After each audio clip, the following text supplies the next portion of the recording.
Olá, bom dia a todos. Bom dia para todo mundo que está na sala aí. Algumas pessoas entrando. Deixa-me admitir o Giovanni aqui para ele já entrar. Algumas pessoas entrando. E bom dia para você também que nos acompanha agora pela internet, pelas redes sociais da Igreja do Coração, quer seja no Facebook, no YouTube. Se for na manhã deste domingo, seja bem-vindo, bom dia. Se não for, se for em qualquer outro horário, que Deus abençoe, que você possa ser edificado da mesma forma. Essa é a nossa escola bíblica dominical. Nós vamos agora dar prosseguimento ao nosso estudo que temos todos os domingos pela manhã. E eu só queria dar alguns avisos rápidos antes de a gente iniciar propriamente o estudo e passar a palavra para a Karina. O primeiro aviso que eu quero dar é que todos os domingos às 18h20 nós estamos transmitindo online a nossa reflexão bíblica. Chamamos de refletir online. É a nossa celebração que acontece no templo da Igreja do Coração, e a mensagem ela é transmitida a partir das 18h20, 18h23, por ali. Então, eu queria te convidar a participar conosco. Um outro aviso que eu quero deixar para você é que toda quinta-feira, nós temos o nosso estudo bíblico. Estamos caminhando aí num aprofundamento do livro de Atos dos Apóstolos. Irmã Rosa Maria entrando na sala também, seja bem-vinda. Nós estamos estudando Atos dos Apóstolos no Novo Testamento, toda quarta às 8 horas da noite. E também temos disponível para você que nos acompanha a opção de você ofertar para a Igreja do Coração, de você entregar o seu dízimo na Igreja do Coração, e com isso você contribui com a propagação do Evangelho, da Palavra de Deus, dos estudos bíblicos, a assistência social que a igreja produz, que a igreja ajuda as pessoas, as entregas de cesta básica, a cooperação que nós temos com os trabalhos social e também a manutenção do templo, né? Nós pagamos um aluguel um pouco caro e, de fato, é necessário que a gente consiga juntar aí as ofertas, os dízimos, para conseguir pagar o aluguel. A igreja ela funciona no sistema de contribuição voluntária. Então, quero te dar essa opção de participação. Na página da Igreja do Coração você tem todas essas informações de como contribuir. Nas redes sociais da Igreja do Coração você tem todas essas informações de como contribuir. Então basta você... E também no igrejadocoração.com. Então você pode procurar lá e você vai se informar de como nos abençoar e também fazer com que isso chegue a outras pessoas. Agora, nesse momento, eu queria fazer uma oração para a gente iniciar e depois eu passar a palavra para a nossa professora Karina para dar prosseguimento ao nosso estudo do tema tão relevante que é essa perspectiva de Deus, de como que Deus é pródigo, né? Como que Deus ele gasta mesmo o amor, né? Ele doa o seu amor e não tem fim, não tem limite em relação a essa questão do amor de Deus nas nossas vidas. Vamos orar. Pai, em nome de Jesus, te agradecemos porque é privilégio nosso poder estudar a tua palavra. Te agradecemos porque esta palavra chegou até nós, a nossa geração, e pessoas sacrificaram suas próprias vidas para que isso acontecesse. Louvamos o teu nome por essas vidas e pedimos que as nossas vidas também valham a pena, que as nossas vidas também tenham relevância espiritual. Então nos abençoe, nos use, que nós possamos ser instrumentos do Senhor na nossa geração. Queremos aprender agora e sermos edificados com a tua palavra. Abençoe Karina, abençoe todos que conosco estão agora neste momento. Abençoe as famílias aqui representadas de cada pessoa que está na sala, mas também de cada um que nos acompanha em tempo real ou na gravação. É a minha oração, Senhor, em nome de Jesus. Karina, Deus abençoe. Amém. E pessoal, bom dia, que bom ver os rostinhos aqui. Vamos lá para mais uma parte do nosso estudo sobre a parábola que nós já vimos, que ela leva o nome de filho pródigo, ou em algumas bíblias, o filho perdido, mas a gente está estudando assim uma perspectiva. Não digo que é uma perspectiva diferente, talvez ela seja diferente do que a gente já está acostumado, né? Mas a gente viu que ela nos mostra que não existe, ela não é sobre um filho só, né? E a outra coisa que a gente viu é que esse adjetivo pródigo, né? Ele pode ser aplicado ao pai, né? Porque a gente geralmente pensa que pródigo, quando a gente pensa assim, o filho pródigo é um adjetivo pejorativo, que pródigo significa esbanjador, né? Que esbanja sem limite. Então a gente pensa assim, poxa vida, é o filho que é pródigo. E um pastor da igreja de Nova York, chamado Tim Keller, ele escreveu um livro chamado O Deus Pródigo. Então, ele reverte o nome dessa parábola e interpreta essa parábola de uma maneira tão interessante, né, que nos faz ver que realmente a gente considerava metade da parábola, porque quando a gente fala dessa parábola, a gente pensa só no filho perdido, a gente pensa só no fato dele ter voltado e que Deus aceita quando uma pessoa volta. Ok, mas a gente já viu pela própria palavra, né? Não estou dizendo assim que é uma interpretação completamente fora do que a palavra nos mostra. A gente viu que essa interpretação não faz jus à história toda, que a história não é só de um filho. E aí, eu peço que vocês deixem suas Bíblias abertas em Lucas capítulo 15, que é o nosso texto base, tá? Deixem suas Bíblias abertas aí. Lucas capítulo 15, que é o trecho, é a passagem que vai trazer essa parábola, tá? Em Lucas capítulo 15, nós temos também um contexto e nós temos duas outras parábolas que são contadas antes da parábola do filho perdido.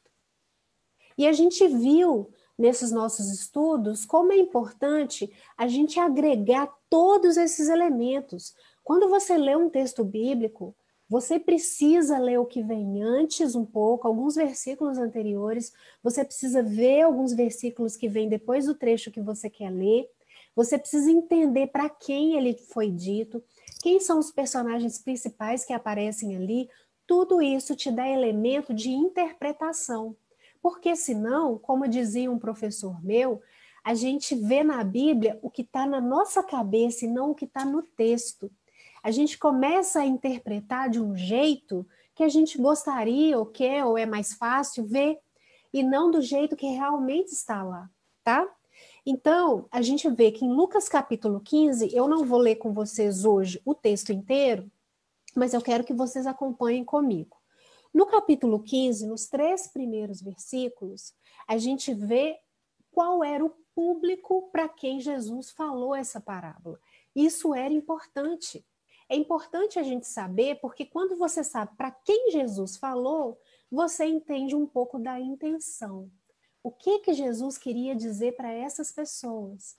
E uma coisa que a gente aprendeu e que quem fazia parte desse público é uma coisa que a gente já falou, a gente não vai detalhar isso mais hoje, tá? Mas só para quem está pegando Cheiro. hoje, diga.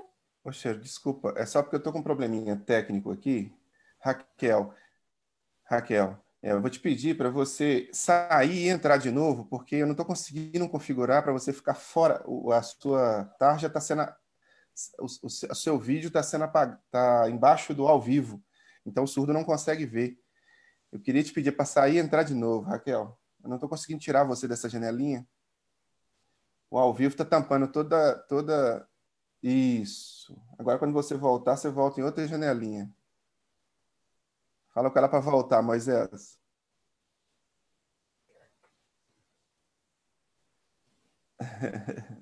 Moisés, coordenando aí. Agora quem ficou atrás do ao vivo foi a Dani. É melhor. A Dani tem uma participação hoje, né? Então você tem que levar isso em consideração. Não tem problema, né? Porque... Voltou, Ok? Raquel? Voltou. Pronto. Peraí, só um minutinho, Cheiro. Um minuto Tá. só. Coisa de alguns segundos. Ok, voltou. Voltou, pode ir. Agora ela voltou em outro lugar, melhor. Então tá bom. Então, como eu estava dizendo, saber para quem Jesus falou é uma coisa muito importante, que te dá um pouco da intenção e te dá uma correta interpretação, te dá um caminho de interpretação, né? E Jesus ali, ele tinha diante dele 2 públicos. Quem é que se lembra rapidamente quem são esses 2 públicos? Primeiro público, quem? Vai, irmã Rosa, seu dedinho já foi no microfone. Isso, o Marcos se adiantou e falou. Então, o primeiro público são os pecadores e publicanos. Então, é um público só. Pecadores e publicanos, a gente vê que a correspondência deles na parábola eles se correspondem ao filho mais novo. Porque pecadores e publicanos são aqueles que saíram fora do sistema religioso, eles não iam ao templo, eles não seguiam a lei de Moisés, eles já estavam vivendo, entre aspas, uma vida mais livre. Mas o interessante é que, mesmo assim, eles eram atraídos por Jesus. Eles estavam ali aos pés de Jesus, eles queriam entender o que Jesus estava falando.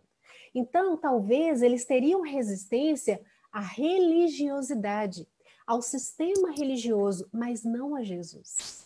Porque Jesus estava sendo capaz de atrair essas pessoas. Não é interessante isso? Então, esse é o primeiro grupo. É importante a gente saber porque esse primeiro grupo é representado pelo irmão mais novo na parábola, tá? E o segundo grupo é quem? Agora é a irmã Rosa. Quem que é o segundo grupo aí, minha irmã? Tem que abrir para falar, né? Isso. É os fariseus e escribas. Exatamente. Então, nós temos os fariseus e escribas, ou em algumas versões, os mestres da lei. Então, esse grupo representava quem já estava dentro, quem já está dentro do sistema religioso. E esse grupo é representado na parábola que a gente viu como o irmão mais velho.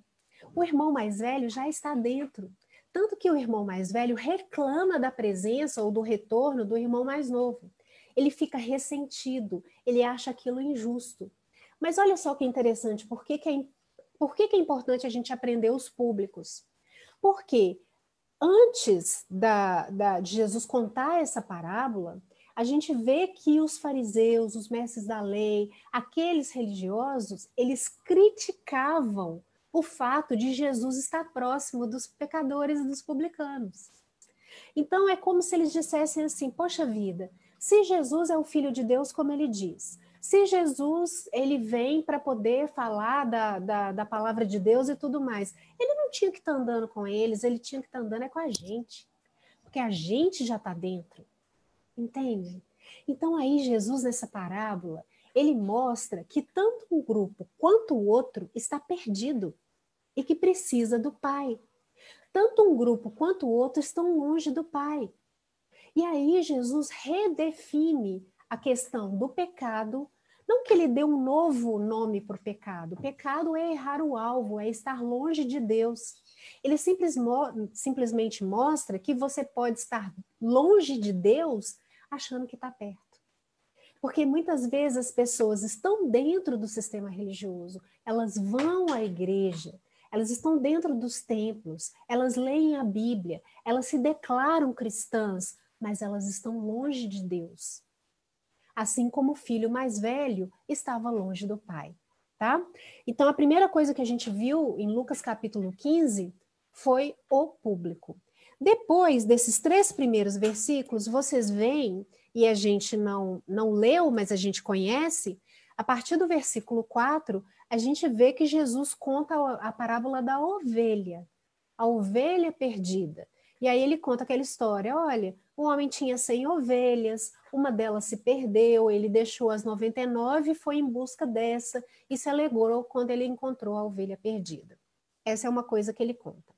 Depois ele conta uma parábola da moeda perdida, né? O nome dessa moeda aí é dracma, que vocês devem ter em algumas versões. Aí ele conta a parábola da moeda perdida. Olha só, ovelha perdida, moeda perdida. Ok, entendemos qual que é a mensagem que Jesus está tentando passar.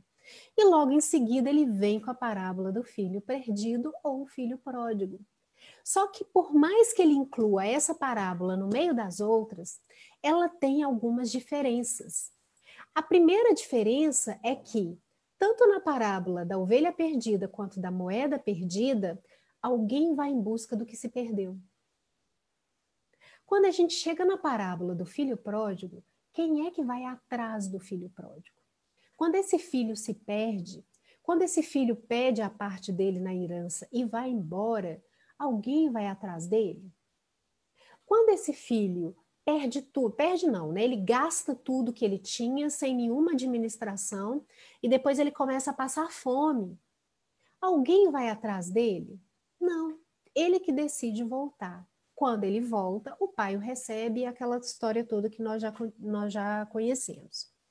E aí a gente conheceu também, nessa parábola, que o filho perdido, ele tem dois momentos. Ele tem o momento de saída, o momento em que ele quer ficar livre daquilo com que ele viveu a vida inteira. Ele não quer mais fazer parte daquela família.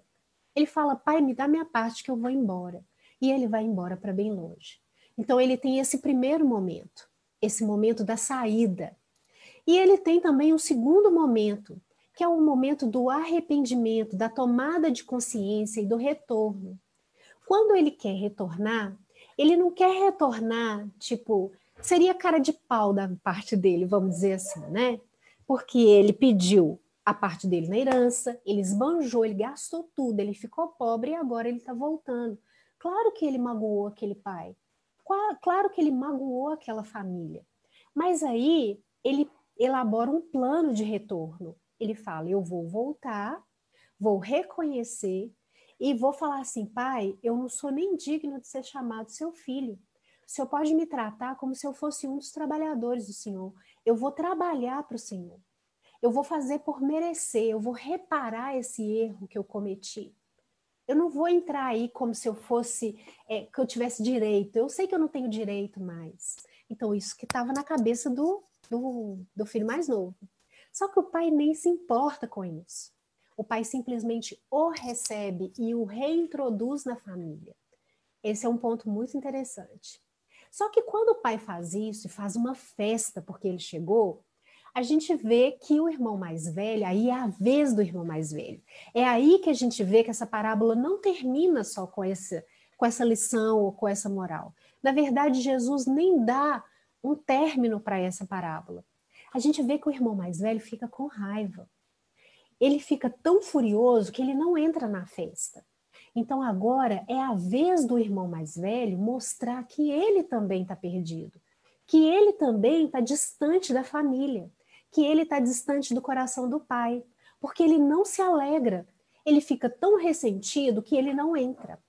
O pai vai até ele e fala, filho, vamos entrar, o seu irmão estava perdido e foi encontrado, ele estava como considerado morto e agora vive. Mas o irmão mais velho, ele solta em cima do pai todo aquele ressentimento. E aí ele vai falar assim, que é isso? Isso não é justo.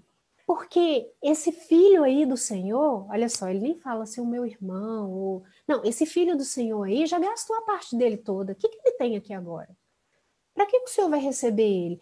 Eu trabalhei, eu trabalhei como escravo para o Senhor, eu obedeci, e o Senhor nunca me deu um cabrito para festejar, agora o Senhor mata um boi gordo para festejar a volta desse? E aí Jesus não nos conta se esse irmão mais velho, ele vai entrar na festa ou não. Mas o que é para ficar claro nas nossas mentes, que nós temos uma parábola de 2 filhos perdidos. O outro irmão mais velho, ele também, apesar de ter ficado, ele considera que ele merece a bênção do pai porque ele ficou. E a gente vê que isso dá uma lição muito grande para nós muitas vezes. Se você um dia aceitou Jesus na sua vida como Senhor e Salvador, e você acha que por estar na igreja, por cumprir alguma coisa ou outra que a palavra de Deus fala, por ser uma pessoa honesta, se você acha que isso é a moeda de troca para que Deus te abençoe sempre, você está enganado. E o pior é que isso acontece conosco, já aconteceu comigo. Eu tenho certeza que cada um de vocês também tem uma história para contar. Sabe quando você faz um pedido a Deus, ou quando Deus sabe que você precisa de determinada resolução, de determinada situação e ela não acontece? E você fica assim, poxa Deus, mas eu sou filho seu, eu sou filho do Senhor. Tanta gente fazendo coisa errada aí no mundo, tanta gente se corrompendo, tanta gente desonesta, tanta gente que blasfema na cara do Senhor e às vezes é mais abençoado do que eu. E eu estou aqui com o Senhor e isso acontece comigo? E eu estou passando por problema? E eu estou num sofrimento? E eu estou numa dificuldade? Meus irmãos, Isso é totalmente passível de acontecer conosco. E aí eu vou chamar isso de síndrome do irmão mais velho. Porque todos nós estamos sujeitos a isso. A, de certa forma, jogar na cara de Deus o nosso merecimento. Nós merecemos porque nós ficamos. E isso não é verdade. Hoje nós vamos falar sobre o verdadeiro irmão mais velho. Qual deveria ter sido o papel de um irmão mais velho? E é claro que a gente vai comparar este irmão mais velho verdadeiro a Jesus. Que é ele que nos resgata, é ele que nos procura, tá? Mas na semana que vem nós vamos encerrar falando do Pai, o Pai que é pródigo em amar, tá bom? Mas essa síndrome do irmão mais velho, ela é tão interessante e ela é antiga. Ela é anterior a essa parábola. Só para os irmãos saberem que todos nós estamos sujeitos a isso, eu quero que os irmãos abram suas Bíblias e eu li isso essa semana. Quem está na maratona de leitura sabe que nós estamos lendo o livro de Salmos. E aí eu li o Salmo 73 e eu peço que você abra sua Bíblia aí, no Salmo 73, para vocês entenderem que esse é um problema antigo. Esse é um problema muito antigo. É claro que se a gente pesquisar mais, a gente vai ver outros relatos bíblicos nesse sentido, né? A gente vê, por exemplo, a história de Caim e Abel, esses dois irmãos e um irmão ressentido com o que o outro recebe, né? A ponto até de matá-lo. Mas eu quero mostrar esse ressentimento aqui no Salmo 73. É um salmo de Asaf. E é um salmo que mostra muito bem, esse é um salmo que eu já li em momentos que eu sentia a mesma coisa. E talvez para você ele vá fazer sentido também. Olha só, eu vou ler algumas partes, não vou ler ele todo não, tá bom? Ele começa assim: de fato, Deus é bom para com Israel, para com os de coração limpo. E aí ele fala uma coisa genérica: Deus é bom para Israel, Deus é bom para os de coração limpo. Mas olha o que ele fala aqui no versículo 2: quanto a mim, porém, quase me resvalaram os pés. Pouco faltou para que se desviassem os meus passos. Olha só, ele está contando que ele descobriu que Deus é bom, que ele constatou que Deus é bom, mas num processo de luta, porque ele mesmo quase se desviou. Os irmãos concordam comigo que a síndrome do irmão mais velho pode levar a gente a se desviar do Senhor, né? E aí ele fala assim: eu quase me desviei. E por que ele quase se desviou? A resposta está no 3, versículo 3. Pois eu invejava os arrogantes ao ver a prosperidade dos maus. Ou seja, de quem que ele está falando aqui? Ele está se considerando a pessoa que serve a Deus, sou eu a pessoa que sirvo a Deus, sou eu a pessoa que estou com Deus. Quando ele fala do ímpio, dos arrogantes, tarará, são as pessoas que se desviaram de Deus. Mas o que ele percebia e que muitas vezes, talvez, você também já tenha percebido? Olha só, versículo 4. Para eles, para os arrogantes lá, não há preocupações. Seu corpo é forte e sadio.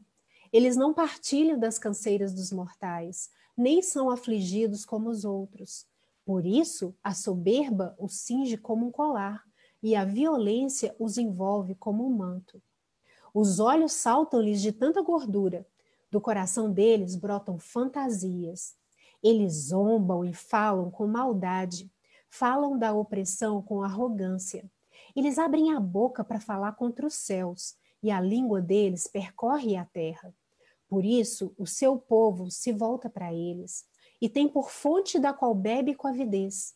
Eles dizem: como Deus ficará sabendo? Por acaso o Altíssimo tem algum conhecimento? Eis que estes são os ímpios, e sempre tranquilos aumentam as suas riquezas. Quantas vezes, ou quem nunca pensou assim: poxa vida, Deus, eu fico vendo alguns colegas de trabalho meu, ou alguns colegas até de escola, eles não estão nem aí para o Senhor. Pelo contrário, eles falam: que bobagem esse negócio de crer em Deus, Que absurdo, eu não creio, isso aí é história da carochinha, isso aí é uma besteira. E eles têm a vida tão tranquila. E eu que sirvo o Senhor, às vezes passo por tanta dificuldade. Eu que estou aos pés do Senhor, às vezes tenho tanta necessidade. Eu fico afligido e pessoas que não estão nem aí para o Senhor são muito mais prósperas. Quem nunca pensou isso, meus irmãos? Isso é uma coisa antiga e isso passa pelo nosso coração. E aí, olha só o que Asaf faz. Ele faz como o irmão mais velho, ele fica com raiva disso. Ele fica com raiva dessa constatação. Aí no versículo 13, ele diz assim: com certeza, então, foi inútil eu conservar puro o meu coração e lavar as minhas mãos na inocência, pois o dia inteiro eu sou afligido e a cada manhã sou castigado. Então, ele fala assim, que inutilidade, então? Eu estou aqui servindo a Deus, eu estou procurando viver uma vida reta, eu estou aqui e eles são tranquilos e eu não? Então é inútil isso aí. Em vão eu lavei as minhas mãos na inocência. Mas aí, Deus sabendo desses nossos pensamentos, Deus é maravilhoso, né? Porque mesmo que a gente caia na síndrome do irmão mais velho, e mesmo que esses pensamentos passem pelo nosso coração, o nosso Deus, ele nos dá a oportunidade de refazer esses pensamentos. Ele nos dá oportunidade. Para esse salmista aqui, a oportunidade foi a seguinte, versículo 15. Ele confessa que isso foi um desvio de pensamento. Ele diz assim, se eu tivesse pensado em falar tais palavras, já aí teria traído a geração dos teus filhos, ó Deus. Em só refletir para compreender isso, achei que a tarefa era pesada demais para mim. Até que entrei no santuário de Deus e descobri qual seria o fim deles. E aí ele vê que ainda que eles tenham um presente aparentemente tranquilo sem Deus, a eternidade deles não vai ser assim. E como a gente vai passar mais tempo na eternidade do que passou a vida inteira nessa terra, faz toda a diferença servir a Deus. Faz toda a diferença estar com Deus. Faz toda a diferença ter Deus como Senhor. E aí é como se esse salmista se arrependesse ou caísse em si desses pensamentos que ele teve. E aí ele tem um versículo assim que eu gosto demais. Ele fala aqui no 21, olha só. Quando o meu coração estava cheio de amargura e o meu íntimo se comoveu, eu estava embrutecido e sem entendimento. Era como um animal diante de ti. No entanto, estou sempre contigo. Tu me seguras pela minha mão direita, tu me guias com teu conselho e depois me recebes na glória. Então é como se ele falasse, Deus, por um momento eu fiquei pensando assim, essas coisas, e essas coisas foram endurecendo o meu coração, mas eu estou sempre com o Senhor. E o Senhor há de me receber na glória. E aí tem um versículo que é lindo, que é o 26. Ainda que a minha carne e o meu coração desfaleçam, Deus é a fortaleza do meu coração e a minha herança para sempre. Deus é a minha herança. Pensa. Então é como se... Pensa isso na boca do irmão mais velho. É o quê, Marco? Força! Pensa isso na boca do irmão mais velho. Sabe? E se essa história do irmão mais velho tivesse terminado assim? Finalmente ele caiu em si e falou assim, é mesmo, pai. Tudo que é seu é meu. Eu já estou com o Senhor. É isso que importa. O Senhor está alegre porque esse meu irmão voltou. Eu me alegro com o Senhor. Entende? É totalmente diferente, meus irmãos. Mas só para os irmãos saberem que isso é um pensamento que existe, essa amargura, esse tipo de coisa. Nós estamos sujeitos a isto. Isso pode acontecer conosco, né? A gente pensar que a nossa bondade, ela tem que valer a pena. Se for assim, você ainda não entendeu Deus. Porque ainda que a figueira não floresça, né? Ainda que não haja gado, ainda que não haja alimento, é aprender a amar o Pai e aprender a amar a Deus e andar com Deus pelo que Ele é e não pelo que Ele pode te dar. E no fim das contas, meus irmãos, nós não merecemos. Nós nunca vamos merecer e nem fazer por merecer. Nós precisamos da graça de Deus. A graça de Deus é de graça. Mas é isso aí, a gente vai deixar para a semana que vem.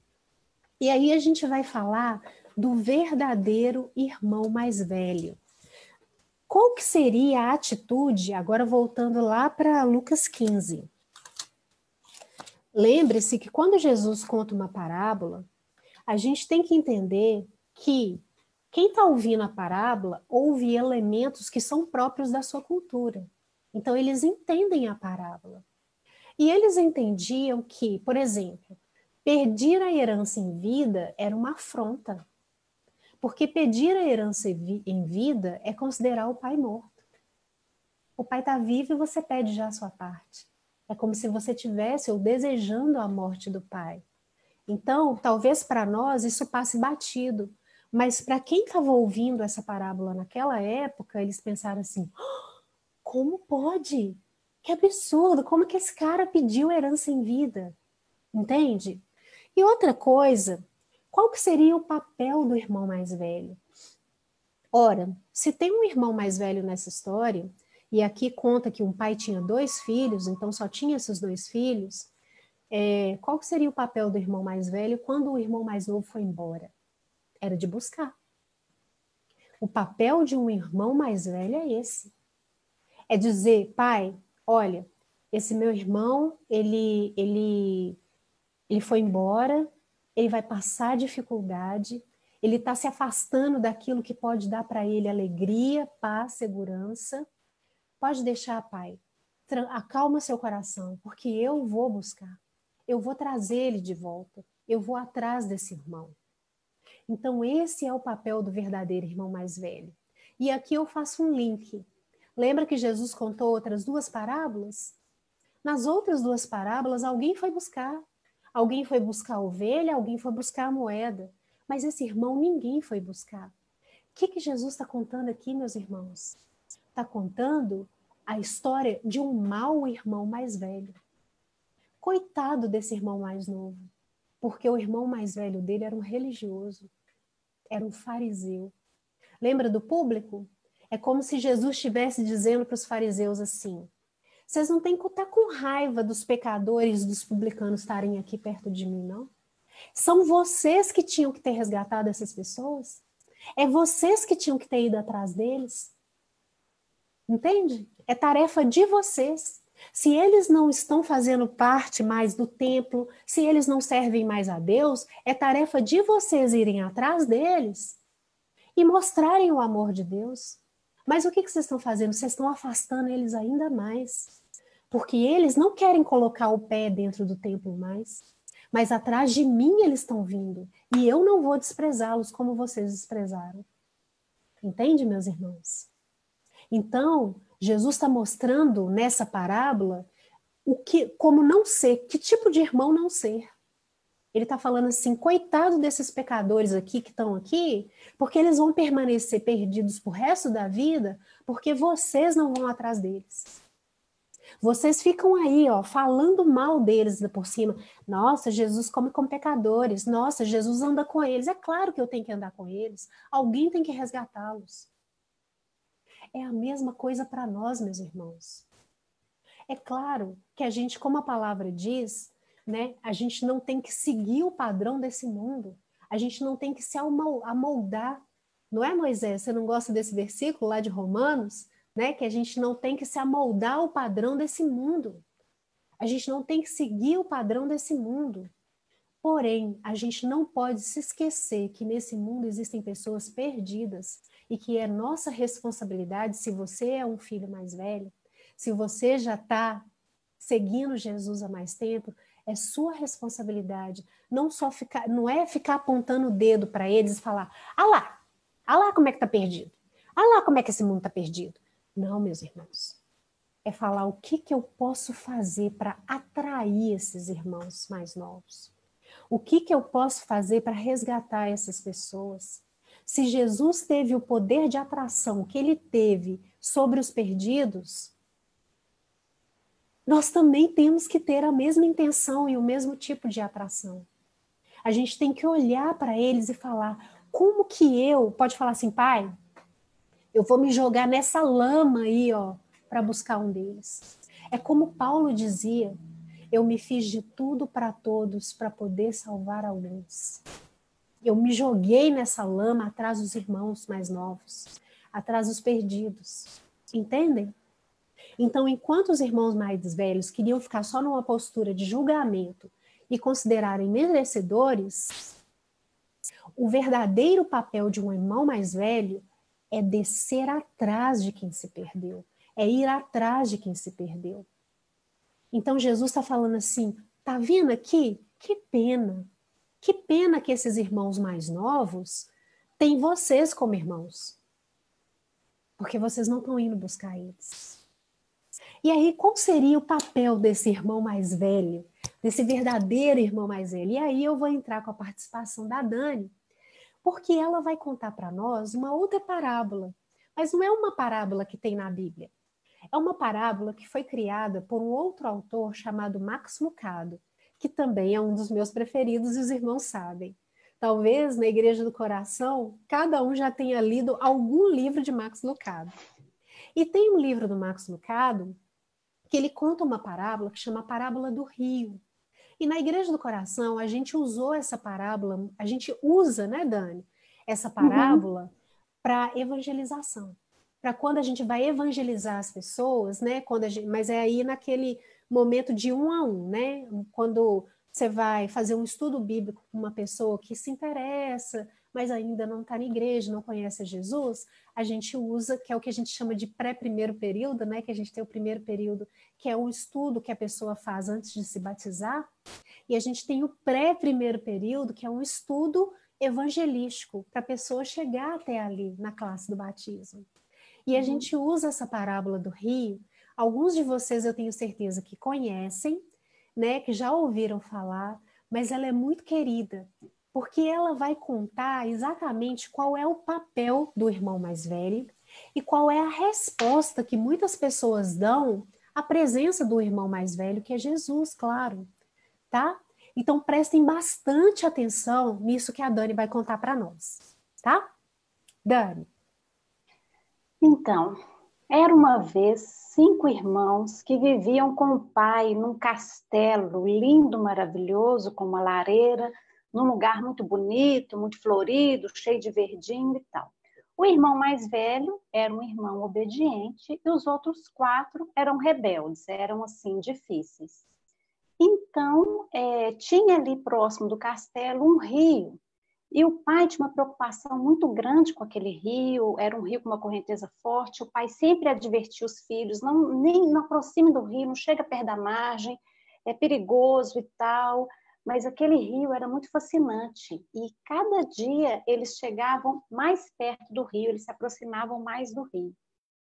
E aí, um belo dia, um deles se atreveu a tocar na água, né? Ele gritou para os irmãos aqui, segura na minha mão, segura todo mundo dá a mão e tal, que eu vou tocar no rio, não vai acontecer nada, eu não vou cair e tal. Na hora que ele colocou a mão no rio, aquela fúria da correnteza arrastou os 4 irmãos. E eles foram descendo o rio abaixo, batendo em pedra, rodando, girando, gritando por um socorro que ninguém ouvia. E eles rodando muito tempo, e eles tentavam nadar, eles tentavam equilibrar, e nada, foram rolando abaixo e tal. E depois de muito tempo, eles cansaram de se debater, de se esforçar, porque eles não podiam conter aquela força, aquela fúria da água, e entregaram o corpo, pararam de tentar e tal. E aí as águas jogaram eles na margem, numa terra bem distante, lá num outro país, um lugar feio, árido, esquisito, gelado, um povo selvagem, um povo esquisito, um lugar muito ruim. E eles ficaram assim, um tempo deitados, tentando se refazer daquela luta ali no rio, cansados e tal, e ficaram ali, e eles tinham certeza de uma coisa, não sabemos onde estamos, mas nós não fomos feitos para esse lugar esquisito, frio, árido, seco, esquisito. Não fomos feitos para esse lugar. E ficaram lá se refazendo, e aí conseguiram reunir coragem para tentar voltar para o rio e subir rio acima para voltar para o castelo. Só que não tinha como, porque a água, a correnteza era muito forte. Então vamos tentar subir pela margem do rio. Mas era assim, era muito íngreme e eles não conseguiam. Aí, e se a gente for pelas montanhas? Não, mas é muito alto, essas montanhas secas, sem nada, sem um matinho para a gente segurar, e a gente também não sabe o caminho, enfim, não teve muito o que fazer. E aí eles acenderam uma fogueira e ficaram em volta da fogueira, e aí caiu a ficha, né? A gente não devia ter desobedecido o nosso pai, a gente não podia ter feito isso. Ele alertou tanto, ele falou tanto, e agora nós estamos aqui, né? Nesse Deus nos acuda. E aí eles resolveram e combinaram que eles não iam esquecer a terra natal, eles não iam esquecer o pai e o castelo. E aí eles começaram a se virar ali naquela terra, eles encontraram nozes, uns frutos para se alimentar e matavam os animais para se aquecer com as peles, né, fazer roupa com as peles e tal. Então, durante o dia, eles procuravam alimento, construíam abrigo, e toda a noite eles se reuniam ali em volta daquela fogueira e conversavam, contavam histórias do pai, do irmão mais velho, lembravam do castelo, e ficavam ali sempre conversando. E aí, uma bela noite não, porque lá não tinha nada belo. Uma noite, faltou um dos irmãos ali na reunião da fogueira, né? E aí ficaram só 3, e no dia seguinte eles foram atrás desse irmão e viram que esse irmão estava construindo uma choupana lá com barro e com palha e tal. E aí esse irmão desabafou, falou, eu estou cansado dessas conversas nossas, o que adianta recordar? Isso não leva a nada, o tempo está passando, nós estamos aqui nesse lugar e tal. Aí eles falaram, mas aqui não é nosso lar. Não é mesmo não, mas vai passar a ser se a gente parar de ficar lembrando do antigo. Aí ele falou, quer saber, aqui não é tão ruim assim, eu fiz novos amigos, eu já estou aprendendo a me virar por aqui, eu vou construir uma casa, vou ficar por aqui mesmo. E aí ele ficou por lá, construindo lá no meio de selvagens, lá no vale, e os outros voltaram, continuaram se reunindo e conversando e tal. E aí, numa outra noite, mais um faltou à reunião. Aí, no dia seguinte, os outros 2 foram atrás daquele. E aí viram aquele, assim, próximo, numa ladeira, assim, um pouco acima, de olho no irmão que estava construindo. Aí, quando ele viu os irmãos aproximando, ele falou assim, olha que vexame, que insulto, que absurdo. Esse aí, ó, esquecendo o nosso pai, esquecendo o castelo, virando as costas para tudo, que absurdo e tal. Aí o caçula, né? Aí o caçula falou assim, o que ele está fazendo é feio, é errado, mas quem é a gente para falar disso? Nós também erramos, nós desobedecemos nosso pai e tal, ele cansou de avisar para não tocar no rio. Não, a gente cometeu uns errinhos, uma desobediênciazinha, mas aquilo ali é que é dura, que é grave. Não, vem cá, vamos voltar, vamos para a fogueira, vamos continuar com a gente, falando, lembrando da nossa terra. Não, eu tenho que anotar tintim por tintim, alguém tem que registrar o que aquele cafajeste ali está fazendo. Aí eles voltaram, só os 2, e ficaram 2 ali, né? Um animando o outro, um tentando encorajar o outro e tal. De repente, numa manhã, o caçula se viu sozinho. Aquele que tinha ficado com ele também não estava mais. E aí, ele encontrou aquele irmão amontoando pedra no rio, juntando pedra, pegando pedra, juntando pedra e tal, e aí chegou perto e o irmão que estava juntando pedra falou assim, não é assim não. Eu que errei, eu que pisei na bola, eu que desobedeci nosso pai, então papai não vai vir até aqui, eu é que tenho que ir, não fui eu que errei, não fui eu que desobedeci? Então, eu vou construir uma estrada com essas pedras, eu vou juntando pedra sobre pedra, meu pai vai ver que eu dei duro, que eu me esforcei, que eu me empenhei, e assim ele vai me perdoar. E aí o caçula olhou aquilo, aquele rio largo, fundo, não soube nem o que falar. E aí ficou sozinho na fogueira, ficou lá na fogueira. Devia ficar lá com os pensamentos dele, né? Lembrando do pai e tal. E aí, de repente, ele ouviu uma voz conhecida. Papai mandou aqui para buscar vocês. Nossa, mas aí ele virou para trás. Gente, é o irmão mais velho. Aí ele deu aquele abraço no irmão mais velho. Eles ficaram abraçados um tempão. Nossa, mas que alegria, que alívio, que coisa boa. E aí o mais velho perguntou, né? O primogênito perguntou para ele, cadê os outros? Ele falou, ó, um resolveu construir uma casa, se virar por aqui, um segundo está lá acusando, olhando o construtor da casa, e o terceiro está juntando pedra, querendo construir um caminho de volta. E aí o primogênito foi atrás dos irmãos. E aí, primeiro ele encontrou o que estava construindo, né? Lá o construtor da casa. Aí ele chegou, na hora que o irmão chegou, o construtor falou assim, fora daqui, intruso, estranho, sai daqui, você quer roubar minha mansão? Que mané mansão, isso é uma choupana, isso é uma barraquinha derrubada. Não, é a melhor da região e tal, você não é bem-vindo aqui, sai daqui, não sei o quê.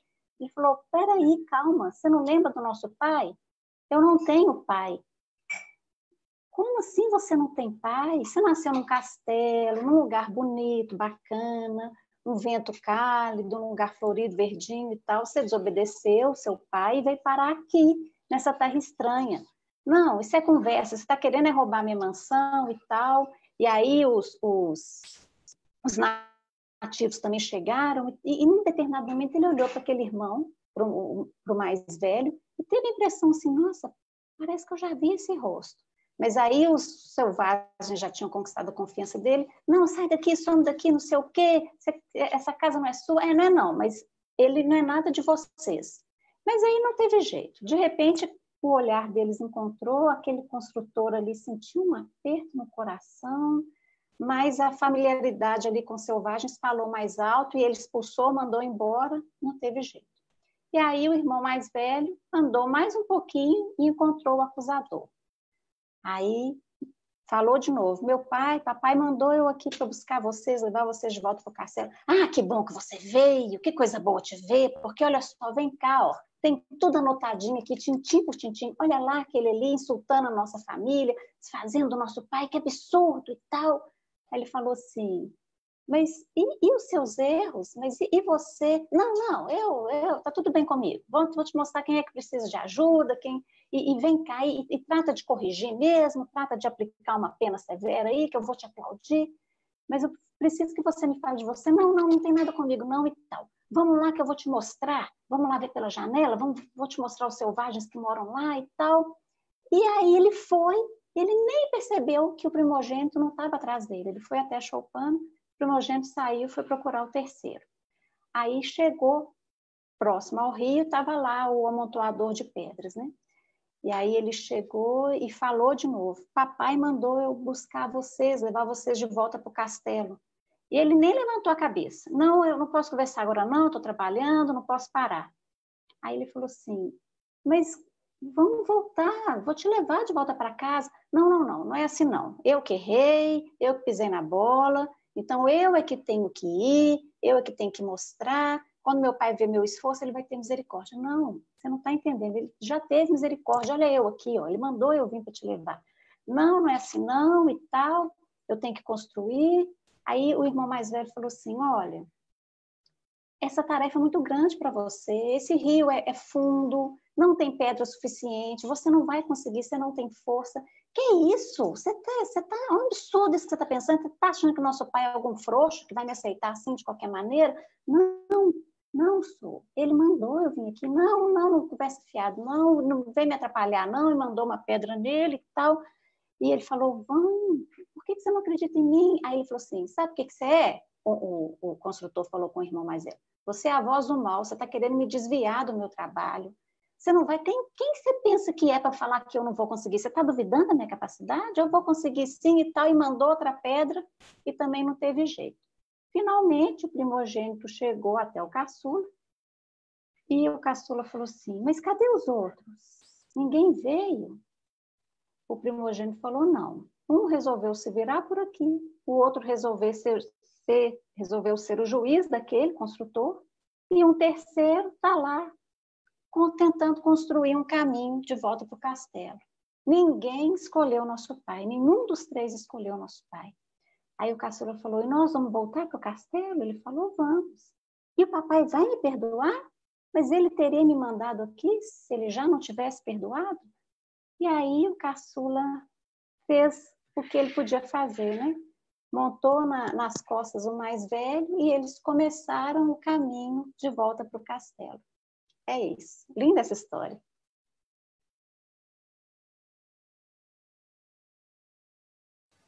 E aí, pessoal? Quem já conhecia essa história, levanta a mão. Só para eu ter uma noção. Que legal, gente. Mas eu sei que quem conhecia também tem muito tempo que não escutava, né? E ela é muito interessante. Por quê? Eu não quero enfatizar aqui a resposta de cada irmão. A gente viu que eles tiveram respostas diferentes. E essas respostas são respostas, às vezes, nossas a Deus também. Eu quero enfatizar aqui o irmão que vai buscar. Porque uma característica de quem vai buscar, sabe qual que é? Esforço.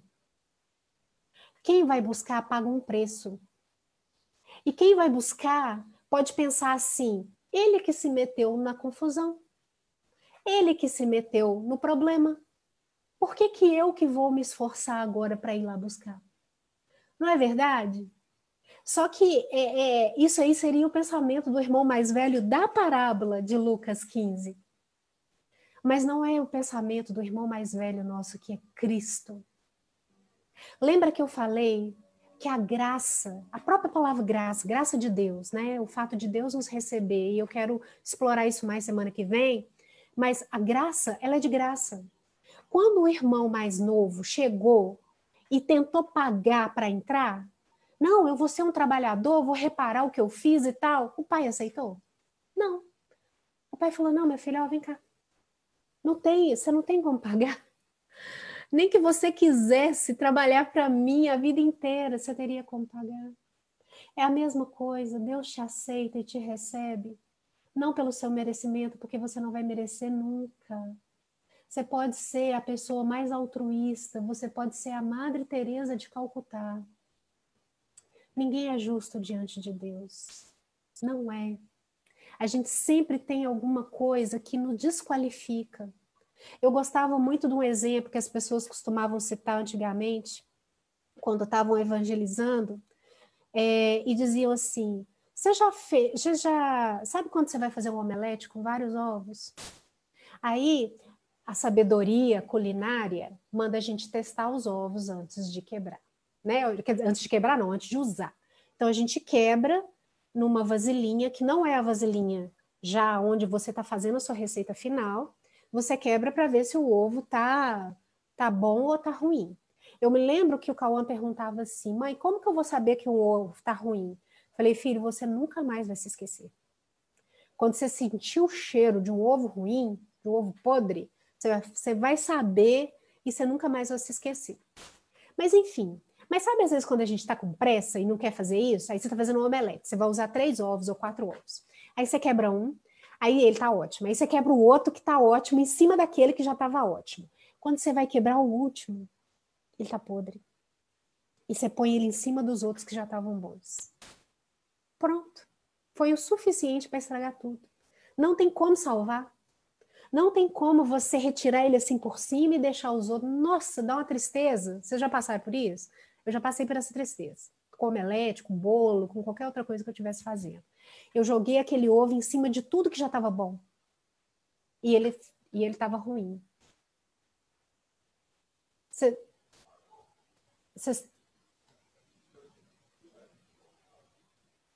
estão me vendo? Sim, então tá. sim, tá Porque normal. o meu vídeo fechou aqui de repente, desculpa, pessoal. Então é isso. Essa é a nossa justiça. A gente pode passar uma vida inteira fazendo coisa boa, mas sempre vai ter aquela coisinha. Sempre tem aquele dia que você acordou com o ovo virado.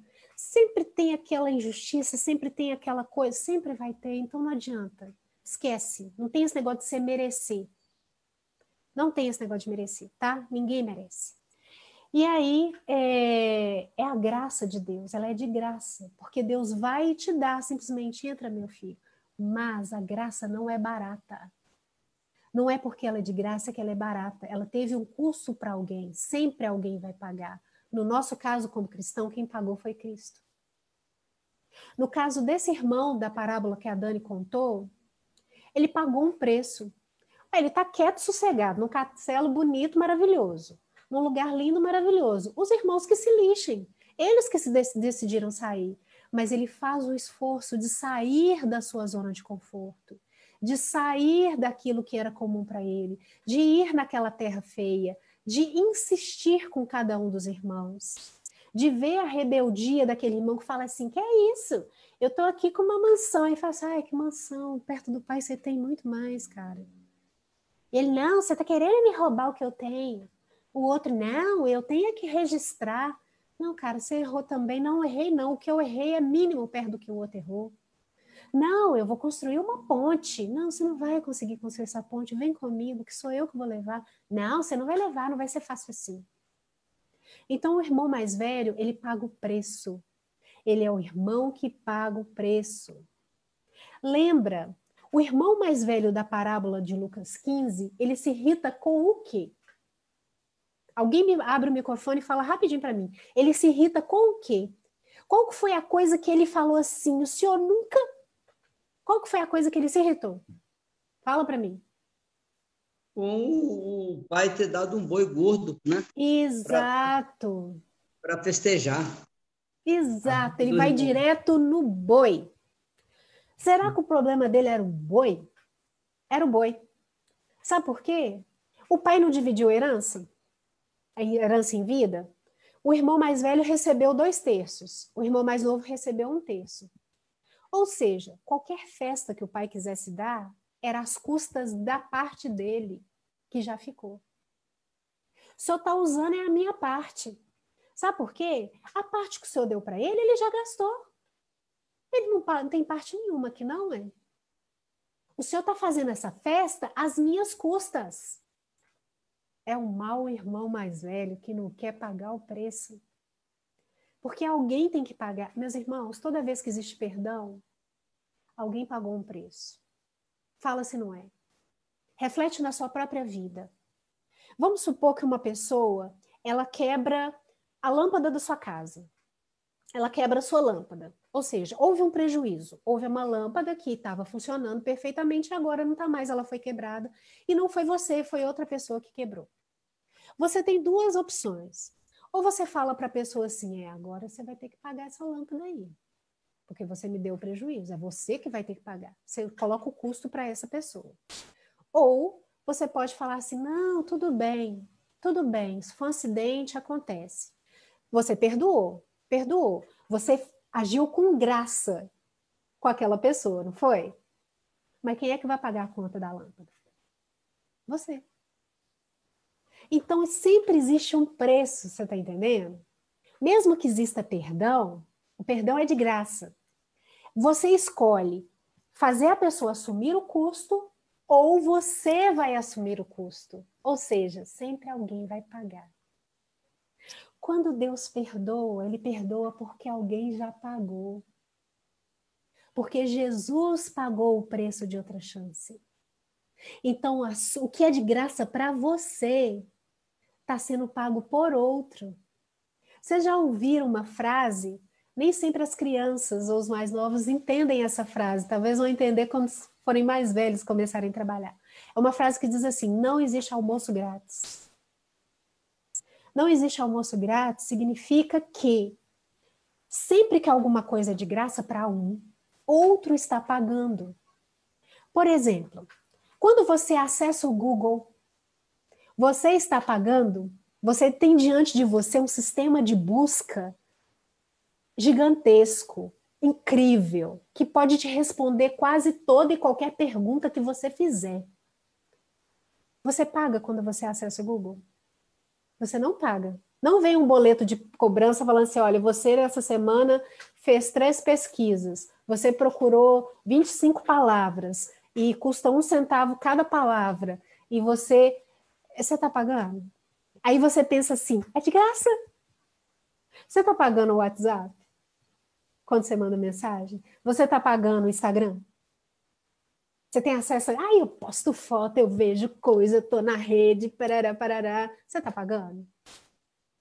Então, será que o dono do Instagram, que é o mesmo, né? O dono do Instagram, Facebook, WhatsApp, será que eles estão trabalhando de graça? Que lucro que eles estão tendo? Por que a empresa deles é uma das mais bem avaliadas do mundo? Por quê? Da onde que ele está tirando esse dinheiro? Ele tira o dinheiro mapeando intenções de consumo, de preferências e vendendo essas informações, pelo menos até o ponto onde é lícito fazer isso, né? Apesar do que o cara do Facebook se envolveu, enfim. Ele está vendendo para quem vai comprar. Para empresas que querem saber perfis de comportamento, perfis de consumo e tudo mais. Então, alguém está pagando. Aquilo que é de graça para você, outra pessoa está pagando. Você está entendendo? Então, é a mesma coisa. O filho mais velho se irritou porque aquilo tudo também foi feito às custas dele. Ele foi um mau irmão mais velho. Mas o nosso bom irmão mais velho, que é Cristo, ele deu a vida, ele deu o sangue. Ele pagou para nós a nossa entrada. Ele pagou para nós a nossa aceitação. Você é perdoado, não interessa o que você fez na vida. Se você chegar diante de Deus, Deus, eu entendi. O Senhor me perdoa, eu sou um pecador miserável, eu não sou nem digno de ser chamado seu filho. Deus vai fazer igual o pai da parábola. Vem aqui. Mas quem é que pagou essa entrada sua? Foi o verdadeiro irmão mais velho, que é Jesus. Ele se despojou do conforto, de todo o mérito, por você e por mim. Ele é o bom irmão mais velho. Então Jesus, nessa parábola, ele está mostrando para aqueles dois grupos que estavam assistindo, o grupo dos pecadores e o grupo dos fariseus, que existe um mau irmão mais velho. E que os fariseus estavam se comportando como esse mau irmão mais velho, que não busca o mais novo. E que não quer gastar um centavo ou uma gota de saliva para poder ajudar quem está perdido. Mas aquele que estava diante deles, disse aqui, ó, eu sou o irmão mais velho de verdade. E mais para frente, no capítulo 19, Jesus vai falar assim, pois eu vim, o Filho do Homem veio para procurar e salvar o que se perdeu. É às minhas custas. E se a gente tiver alguma dúvida desse preço que Jesus pagou, eu peço que vocês abram comigo agora Filipenses, capítulo 2. Abre a sua Bíblia aí na carta aos Filipenses, capítulo 2. Abri Hebreus aqui. Na carta de Paulo aos Filipenses, logo depois Gálatas, Efésios, Filipenses, capítulo 2, a partir do versículo 5, que diz que é o exemplo da humilhação de Cristo, é o preço que Jesus pagou por mim e por você, é o preço do irmão mais velho buscando quem está perdido. Você não foi aceito por Deus porque você é bacaninha, porque você pode até ser um bom cidadão, você é uma pessoa honesta, você é uma pessoa que luta pelas coisas. E isso é bacana, isso é bom. A gente vive num mundo muito corrupto, muito, sabe? Mas isso ainda não é suficiente para você jogar na cara de Deus e falar assim, mas também, claro que Deus tinha que me aceitar. Olha quem eu sou, gente. Eu não sou como o corrupto, eu não sou como o assassino, eu não sou como o bandido. Não pensa assim. E aí, a gente encerra com isso. Olha só o que Jesus está falando aqui. O que Paulo fala. Tenham entre vocês o mesmo modo de pensar de Cristo Jesus, que mesmo existindo na forma de Deus, acompanha comigo a minha mão aqui, a minha mão vai caindo, e foi existindo na forma de Deus, não considerou que o ser igual a Deus era algo que lhe deveria ser retido a qualquer custo. Pelo contrário, ele se esvaziou, assumindo a forma de servo, tornando-se semelhante aos seres humanos, reconhecido em figura humana, ele se humilhou, tornando-se obediente até a morte, e morte de cruz. Então a gente vê Jesus se esvaziando de todo privilégio, pagando o preço, assumindo o custo, dizendo assim, Pai, eu tenho minha parte na herança, mas eu vou gastar o que for necessário para poder trazer de volta esse irmão. Eu vou gastar o que for necessário, eu vou me desgastar. Porque eu não preciso me dar o trabalho de procurá-los. quando a gente vê um versículo assim, e ele veio para o que era seu, os seus não receberam, gente, Deus é Deus e nós somos nós, né? Porque se fosse eu, a gente ia falar assim, não quer, não quer. Como dizia minha avó, não quer, não queira, macaco que te cheira. Minha avó falava assim. Ela insistia até um tempo, sabe? Até um determinado ponto. Você não quer? Ela falava assim, não quer, não queira, macaco que te cheira. Não sei de onde ela tirou isso, nunca mais ouvi isso na vida, mas era como se ela falasse assim, então, fica por sua conta, vai para lá, morre diabo. Tava nem aí. E aí, se fosse a gente ia falar assim, poxa vida, eu fiz esse trabalho todo, e esse pessoal vem cuspir na minha cara, esse pessoal vem ainda falar, que bobagem, não preciso de você, como aquele irmão lá que construiu a casa. Não quero, não quero, o que eu já tenho aqui está suficiente, não preciso de Deus, não preciso de Jesus, isso é uma bobeira. Era para Jesus falar assim, então tá bom. Então, fiquem por suas contas, boa eternidade, boa vida, tchau para vocês, estou indo. Eu era o único jeito aí, ó. Vocês não estão querendo, tchau. Não, mas Jesus foi até o fim. Né? Então, o que eu quero mostrar é isso. Essa parábola mostra para nós que houve um irmão mais velho ruim e que o meu irmão mais velho bom era aquele que estava contando a parábola. Entende, meus irmãos? Existe um preço, existe um custo. O irmão mais velho da parábola se sentiu irritado porque ele falou assim, não, ninguém tem que pagar esse custo. Ninguém. Esse cara foi embora porque ele quis, o problema é dele, que se lixe para lá. Eu não sento na mesma mesa que ele mais. Mas Jesus não. Jesus é o irmão mais velho que deixou o custo acontecer, que pagou esse preço. Entende, meus queridos? Entende a profundidade que está por trás de uma simples parábola que a gente achou que conhecia tudo que ela tinha para dar. E quando, na verdade, até entender para quem Jesus contou e como Jesus contou essa parábola, ela faz tanta diferença para nós. Então, o que eu deixo para os irmãos hoje de lição é: Jesus é o verdadeiro irmão mais velho. E outra coisa, se você aceitou Jesus, você tem a responsabilidade de irmão mais velho agora diante de outros que estão perdidos. De se desgastar, sim. A gente não quer ser como Jesus. Então, imitar Jesus é também ir atrás daqueles que estão perdidos.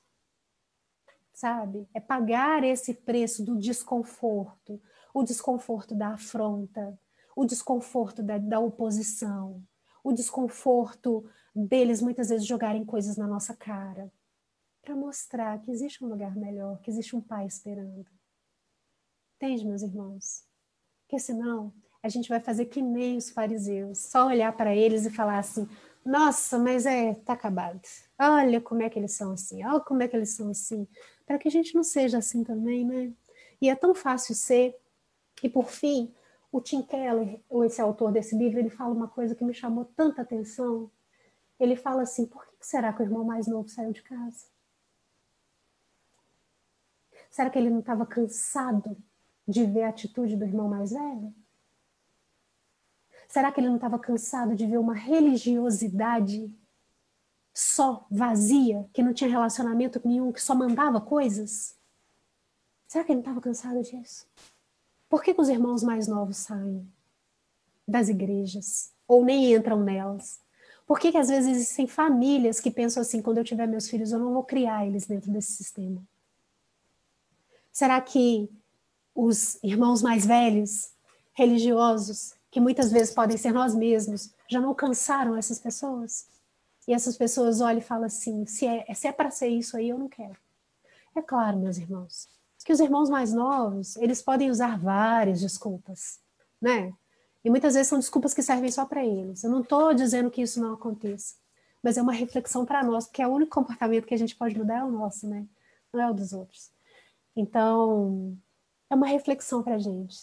Será que a gente também está disposto a pagar o preço de buscá-los? Se a gente se importa com eles assim? E será que a gente está valorizando o irmão mais velho que é Cristo e que foi nos buscar e que pagou um preço imenso? Ou a gente está achando que é a nossa bondade que vai valer a pena no fim das contas? Né? É isso, meus queridos. Espero que algumas janelas tenham se aberto aí na mente de vocês, na minha se abriu com certeza, né? Larissa, Érica quer falar ali? Pode falar. Não, é porque eu estava pensando que, enquanto você estava falando, eu lembrei de várias vezes no Antigo Testamento, quando Deus ia se dirigir aos filhos de Israel, ele falava de tudo aquilo que eles usufruíam agora e que eles não trabalharam para ter. Então, enquanto você estava falando, eu me lembrei disso, porque até hoje, né? Você vê desde o Antigo Testamento até hoje, a gente usufrui de coisas que é só a graça mesmo, né? Eu achei aqui, eu consegui achar, em Josué, no 24:13, uma parte que Deus fala, ele fala assim, dei-vos a terra em que não trabalhastes, e cidades que não edificastes, e habitais nelas. Comeis nas vinhas e dos olivais que não plantastes. Então, é desde sempre, né, que Deus derrama a misericórdia dele sobre as nossas vidas e a gente está só, assim, aquele negócio que fala, né, você chegou depois e quer ir na janelinha, né? Então, é a misericórdia e a graça de Deus desde sempre, né? O filho mais velho, ele também, né, é herança, no caso, por mais que, né, ele possa ter trabalhado com o pai dele, ajudado em algumas coisas, quem fez tudo aquilo que ele e o outro irmão vão receber foi o pai. Exatamente. Né? E ele não se... e ele deu mesmo assim, e ele compartilhou mesmo assim. Né? Ele podia ter falado, não, né? Fui eu que construí isso aqui a vida inteira, fui eu que dei o meu sangue mais do que vocês. Vocês não têm direito nem nada, não, que herança é essa que vocês querem? Né? E mesmo assim ele divide a herança e é o que Deus faz com a gente, né? A gente não merece, nunca mereceu, nunca vai merecer, e mesmo assim ele divide a herança dele com a gente, que é Jesus, e dividiu ela, e a gente tem acesso a ela. Aí era isso que eu lembrei, queria falar. Muito bom, boa palavra. Então vocês veem, né? Foi até bom você ter usado essa palavra herança, que é o que acontece lá com o salmista emburrado do Salmo 73. Ele não fica emburrado muito tempo, né? Eu gosto muito desse salmo. Quando ele fala assim, até que eu descobri que o Senhor é a minha herança. O que eu tenho é o Senhor. O Senhor que é o relacionamento com o Senhor que importa. Olha que ele percorreu um caminho para poder entender isso, né? E muitas vezes a gente também percorre. Graças a Deus, né, gente? Pela graça, pela misericórdia do nosso Deus. Nosso Deus é maravilhoso demais. Queridos, vamos orar? Para a gente poder... Diga. Tá, seu microfone está fechado. Tá, deixa eu orar que eu encerro aqui. Peraí, deixa eu só tirar um. Estão me ouvindo? Eu estou acompanhando 2 áudios aqui, o áudio da internet para monitorar. Então, gente, esse sistema que nós temos usado para fazer a nossa escola bíblica dominical, a gente tem aprendido a palavra de Deus, tem sido muito bom e tal. E nós temos outras pessoas também que têm nos assistido, que estão nos assistindo, que acompanham conosco, pessoas muito especiais. Aqui nós temos o Alisson, nós temos o Amauri, a Flor Singular, querida. O Amauri está sempre. Amauri, Deus te abençoe, seja sempre bem-vindo. Eu estou vendo que você está acompanhando conosco em todas as programações. Eu estou no Estudo Bíblico de quinta-feira, você está lá. Estou no Refletir Online do nosso culto, você está lá. Estamos aqui na Escola Bíblica, você está também. Se você estiver na Grande Belo Horizonte, eu quero te convidar. Avenida Ressaca, Avenida Dom José Gaspar, número 185, bairro Coração Eucarístico, Belo Horizonte. Se não estiver em Belo Horizonte, é muito bom ter você conosco, é muito bom ter a sua presença conosco aí sempre, tá? Que Deus te abençoe e Deus abençoe a sua família. Então, nós temos outras pessoas que têm nos acompanhado já há algum tempo, né? E eu queria gastar aqui uns 5 minutinhos antes de terminar, dando para estas pessoas que estão nos acompanhando agora um pouco da noção do que é a Igreja do Coração. Então, vou fazer algo aqui sem ter combinado com ninguém, sem nada. Vou escolher aqui umas 2, 3 pessoas e vou pedir que essa pessoa, em um minutozinho, fale o que é a Igreja do Coração para você. Vou começar com o Rio aqui, que está mais bonito aqui, está mais perto aqui, ó. Rio, o que é a Igreja do Coração para você? Para essas pessoas que nos acompanham, essas pessoas que nos acompanham de fora, estão nos vendo e nunca tiveram contato conosco, terem uma noção aí. O que é a Igreja do Coração para você, Rio? Primeiro, obrigado pelo mais bonito, né? Mas, depois dessa palavra da Karina de hoje, a Igreja do Coração é meu irmão mais velho, que me resgatou, que me trouxe a verdade de Cristo.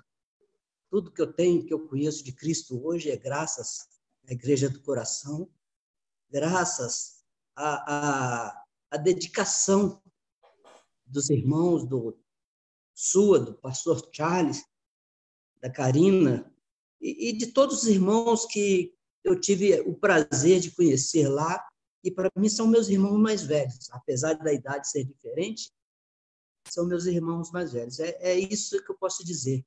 A Igreja do Coração, para mim, é o meu irmão mais velho, é o meu resgatador, é Cristo na minha vida. Amém, amém, amém. Ô, Rosinha, cadê Rosinha? Rosinha está aqui. É você, Rosinha, sem combinar, de surpresa. Já pensou se fosse o Rafael, hein, Rosinha? Ia cair de costa agora, hein? O que é a Igreja do Coração para você, Rosa? Um bom dia a todos, né? Bom dia. Eu gostei muito da palavra do Rio. A Igreja do Coração é o irmão mais velho. Vocês, né, para mim, foram muito importantes porque eu aprendi a estudar a palavra. Eu vi através de vocês o amor genuíno pela Igreja do Senhor. Eu vejo o esforço. Vocês pagam esse preço que a Karina acabou de falar. Vocês vão atrás, vocês fazem o melhor. O ensino de vocês é exemplar, é maravilhoso. Eu vejo que realmente vocês representam o Cristo aqui na Terra. Amém, Rosinha. Nós, Rosinha, né? Nós representamos, que você também é uma bênção. Mariana Alves está aí, tá. Mariana, você está onde? Você está em Belo Horizonte? Você está em Belo Horizonte? Não, eu estou em casa, em Tamarandiba. Tamarandiba. Que bom. Estou de férias. Você está de férias, né? Que bom, que bom. Então, querida, o que agora a Igreja do Coração representa para você? Vamos falar para o pessoal que está nos assistindo aí. Beleza. A Igreja do Coração representa para mim senso de comunhão. É como se fosse sinônimo de família. Foi um lugar que eu me senti abraçada, acolhida e que eu pude evoluir espiritualmente. Eu pude me aproximar mais de Cristo e conhecer a palavra de uma maneira mais genuína, sem firulas, sem destoar da palavra. Então foi isso, senso de família, comunhão, conhecimento da palavra puro e acolhimento, que tem a ver com o que a Rosa falou e o Rio falou também, sobre o que eu achei super legal, em comparação com o que a Karina ensinou hoje, que é em relação ao irmão mais velho. É isso mesmo que a gente encontra na igreja. Amém, amém. E vamos encerrar com a Quinha, que foi a primeira pessoa, olha, gente, a Quinha foi a primeira pessoa que a Igreja do Coração levou às águas, sabe? A primeira pessoa batizada na história da Igreja do Coração foi a senhorita Érica Luísa. Que a Igreja do Coração representa para você? É para você, Quinha? A Igreja do Coração é a família, né? É a família que Deus me deu, a família espiritual que Deus me deu. É o lugar onde eu aprendo muitas coisas. A gente aprende vivendo, né? Aprende com os irmãos, né? É um lugar que, como a gente sempre fala, como está lá na nossa descrição das redes sociais, não é um lugar de pessoas perfeitas, né? É um lugar de pessoas imperfeitas buscando aquele que é perfeito, né? A gente está em busca do que é perfeito. Nós não somos, não seremos aqui, só seremos na glória, e eu sou grata por Deus ter me colocado nessa igreja. A gente aprende uns com os outros a cada dia. Amém, amém, amém. Então, se você... Ô, pastor... Pode falar, Rosinha, pode falar. Eu estou querendo só falar um negócio, eu não sei se você terminou. Ontem eu recebi umas palavras da irmã Angélica, que ela está bem mal em casa. Inclusive, essa noite ela foi ao banheiro e desmaiou. E ela me ligou enquanto a gente estava na oração. Ligou não, mandou mensagem enquanto aqui na oração, para que a gente ore por ela. Aí, sim, como o senhor vai orar? Sim, vou orar por ela. Me diga, ela está sozinha em casa não, né? Eu perguntei ontem quem está cuidando dela. Ela não me respondeu. Tá, na hora Mas que eu não estou sabendo. Na hora que terminar aqui, eu vou ligar para ela para saber se ela está sozinha em casa, porque não pode, né? Vamos orar por ela, vamos orar por ela Ok. sim. Então, Tá certo. gente, Obrigada. antes da oração, você que nos assiste agora, você que não é da Igreja do Coração, não conhece como que funcionam as nossas dinâmicas internas, então eu dei para você aí um pouquinho aí do que é a Igreja do Coração para essas pessoas. Para mim, em especial também, a Igreja do Coração representa muito, e nós, unidos, juntos, estamos dispostos a buscar a ajuda mútua para crescer em Cristo e fornecer o melhor que temos das nossas vidas para Ele. Você pode fazer parte disso também, né? Se você está na Grande Belo Horizonte, venha, reúna-se conosco. Se você está longe, não quer dizer que você não pode fazer parte. Faça parte também. Conecte-se conosco, sempre esteja conectado. E se você quiser um estudo... vamos fazer... Pastor, eu entendi essas coisas todas, eu me comprometi com Jesus aí assistindo esses estudos, assistindo essas mensagens, e eu quero desenvolver na minha fé. Me procura aí nas redes sociais, manda um e-mail para contato@igrejadocoração.com e compartilha comigo essa sua decisão, que eu quero orar por você e quero também participar disso. Vamos conversar, vamos bater um papo juntos aí. Pode ser por vídeo, você pode estar em qualquer lugar do mundo que você estiver. Vamos bater um papo, vamos ver quais são os passos que você deve dar para desenvolver cada vez mais a sua fé, a sua vida espiritual e caminhar cada vez mais com Jesus. É para isso que nós existimos, para auxiliar outras pessoas a se aproximarem de Deus e a desenvolverem a sua fé em Jesus. Tá bom? Que Deus abençoe a todos. Agora vamos orar e também peço a todos que anotem o nome da irmã Maria Angélica. Vamos orar por ela, estar intercedendo por ela. Oremos. Pai, em nome de Jesus, te agradecemos por este estudo bíblico, essa bênção que foi na nossa vida, aprender um pouco mais da tua palavra, destrinchar e aprofundar um pouco mais nos teus ensinamentos. Nos ajude a nos aproximar cada vez mais do alinhamento das nossas vidas com o que está escrito, do alinhamento das nossas vidas com a tua palavra, que o teu Espírito Santo nos conduza e nos confronte, nos convença cada vez mais a sermos cada vez mais voltados para a obediência e compromisso com o Senhor. Em nome de Jesus, te agradeço pelo tempo que passamos aqui agora estudando a Bíblia, estudando este ensinamento precioso que o Mestre Jesus nos deixou, e te pedimos que o Senhor abençoe a casa e a família de cada pessoa que está aqui agora nesse momento conosco em oração. Em especial, coloco nas tuas mãos a vida da irmã Maria Angélica, que o Senhor a abençoe, que o Senhor a fortaleça, que o Senhor, ó Deus, a proporcione para ela cura e libertação desse mal que ela está encarando, enfrentando agora. Em nome de Jesus, Deus, que possa passar e que ela possa, eu não sei o que é, mas o Senhor sabe, e que o Senhor possa interceder e interferir nisso para que ela possa ficar bem. Pai, em nome de Jesus, te agradeço e te oro. Amém. Amém, meus irmãos. Que Deus abençoe a todos. Você quer falar, Cheiro? Pode falar. Só eu coloquei nesses sistemas Zoom e tal de transmissão, às vezes fica difícil, eu quero passar uns vídeos para os irmãos, mas a gente ainda não sabe qual que é o protocolo disso aí. Então eu coloquei no chat, para quem está no Zoom, eu coloquei no chat um link, assiste como complemento ou como fechamento desse nosso ensinamento um louvor que chama Isso é Amor. É uma música maravilhosa de uma banda que chama, um grupo, na verdade, né, que eles são tipo um coral, chama Vocal Livre. Então assista para dar aquele arremate, assim, sabe? Sim. Então assista, eu coloquei o link, mas para quem não está vendo o link, o nome da música é Isso é Amor. O perfil da Igreja do Coração vai postar aí nos comentários e você vai poder assistir também. Vocal Livre, Isso é Amor. Vai falar exatamente do que nós falamos hoje, tá? É isso. Deus abençoe a todos. Um bom domingo.